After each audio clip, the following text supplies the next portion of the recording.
And we do have more breaking news. President Trump announcing a significant move involving Israel. He tweeted just moments ago, quote, "After 52 years, it is time for the United States to fully recognize Israel's sovereignty over the Golan Heights, which is of critical strategic and security importance to the state of Israel and regional stability." Let's go live now to Michelle Kaczynski. She is at the State Department following this. Tell us why this is so significant, especially ahead of this visit. Hi, Brianna. Right. Now, this is not an internationally recognized sovereignty over the Golan Heights. In fact, just the opposite. Israel seized this land from Syria in the Six-Day War in 1967. It's been seen by the United States for years as occupation. And in documents and in policy statements, the U.S. would recognize that. So we started to see indications that this could change in a number of ways. Recently, for the first time, the U.S. voted against a UN resolution condemning Israel's occupation of these lands. So we saw the opposition to it there. And then just days ago, in a State Department report on human rights, for the first time, instead of calling it occupied, the U.S. called this land Israeli controlled. So we've been asking the State Department ever since then, what does this mean exactly? And the State Department has played pretty coy with it. It's as if they didn't want to draw attention to it. And when asked, they wouldn't give any detail on it. I mean, just today, Secretary of State Pompeo, who is traveling in Israel, today he's in Jerusalem. He was asked by reporters repeatedly, what does this mean for U.S. policy? Can you tell us what the U.S. policy is? He refused to answer. And now we see this massive change by the president via tweet, Brianna. Not unusual, but still significant. Michelle Kaczynski at the State Department, thank you. And I want to bring in former Defense Secretary, former CIA Director, and White House Chief of Staff as well, Leon Panetta, who is with us from Monterey, California. Sir, this is our breaking news here. The president recognizing the Golan Heights. What is your reaction to this?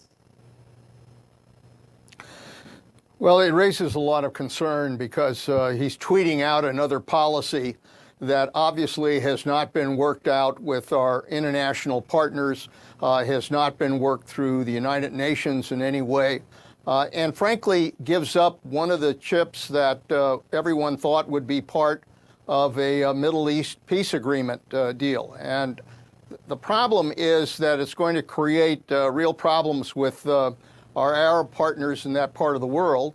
It isn't that Israel doesn't control the Golan Heights, they do. The real question is whether or not recognizing that the Golan Heights are now part of Israel can be accomplished without working with our international partners and international law. What do you see a role here when it comes to the re-election bid of Benjamin Netanyahu? Well, it's hard not to put two and two together. The president has made clear his support for Netanyahu. Netanyahu asked that this be done a few days ago. So 2 and 2 equals 4. And I think there's no question that this is part of President Trump's support for Netanyahu in that election. All right, Secretary, if you can stay with me, we have much more ahead to talk with you about. I do want to talk now about this Washington waiting game that we are in right now. The White House is on edge over the impending release of Special Counsel Robert Mueller's report. Mueller's investigation of Russian interference in the 2016 presidential election has been like this cloud just hovering over the first 2 years of the Trump administration. And the signs suggest that the investigation is winding down. So what happens when it is released? Let's bring in White House reporter Sarah Westwood on this story. So how obviously the White House has had some time to think about what they're going to do here, Sarah. What is the plan for handling the report and determining who gets to see what?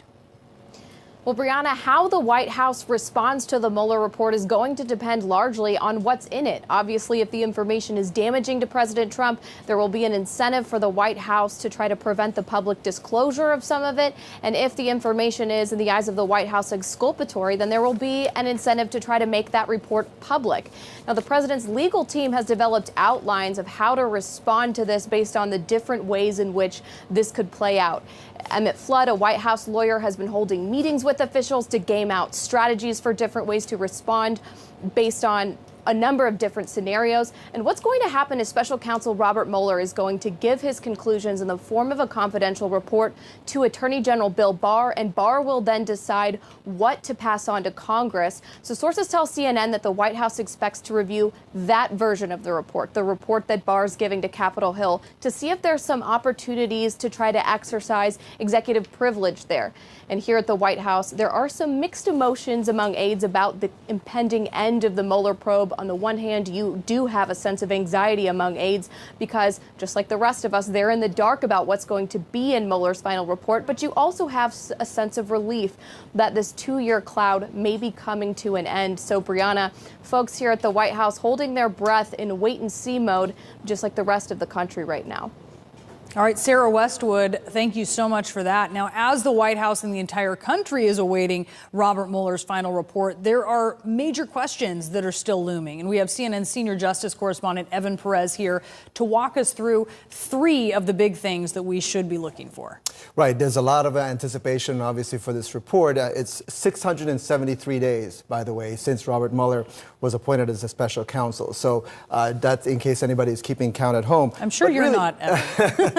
I certainly am. But the 3 big questions, I think, are these. The fact is, if this investigation closes in the next couple of days, it's clear that the president has not sat down for an interview. So the question is, did Robert Mueller ask the Justice Department for permission to subpoena the president? We know that the president's team refused to have him sit down. The question is, did the Justice Department tell Robert Mueller, no, you cannot subpoena the president? How was that resolved? Obviously, it did not happen, but the big question is going to be, was there a rejection? And if there was, that's going to have to be reported to members of Congress. I think that's going to be a huge question for us to see. The second question, I think, is on everybody's mind.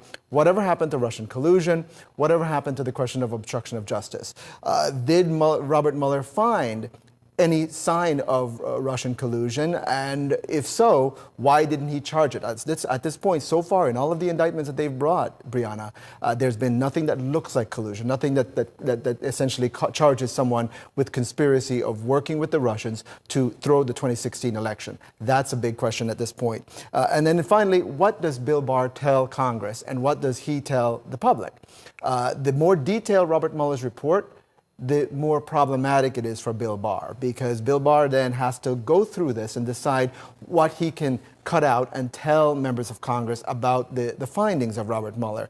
And so the big question has been, how detailed is this report going to be? Is it going to provide information about people who did not get charged? For example, what Jim Comey did with Hillary Clinton, where he said, well, it didn't reach to the level of a crime, but here's all the different things that she did wrong. And, if we weren't able to bring charges against her. So is that something that Robert Mueller does is in report? We do not know, but certainly what Bill Barr is going to have to handle is exactly those questions. Could there be more charges, or is the sense that that phase is over? Look, I think there could always be more charges.